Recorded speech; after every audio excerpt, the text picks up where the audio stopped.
Parashikimet për rreshje shiu në orët në vijim kanë angazhuar strukturat e Bashkisë së Vlorës dhe ndërmarrjeve të saj për të marrë masa me qëllim mbajtjen e situatës në kontroll. Hidrovori i madh i qytetit është ndër më kryesorët kur vjen puna në përballimin dhe menaxhimin e situatave në kom e rreshje shiu, si pjesë e rrjetit të kanalizimeve të qytetit, por edhe si zona më fundore, ku përfundojnë ujërat e bardha e të zeza. Megjithatë, hidrovori i Vlorës gjatë kësaj të premteje ka qenë në gatishmëri, ndërsa punonjësit e tij kanë provuar edhe mjetet me qëllim që të jenë sa më gati.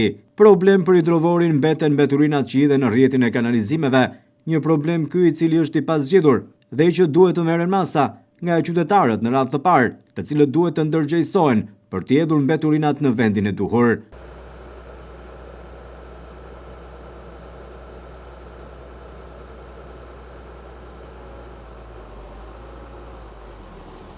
Dy ditët në vijim pritet që të jenë me rreshje shiu.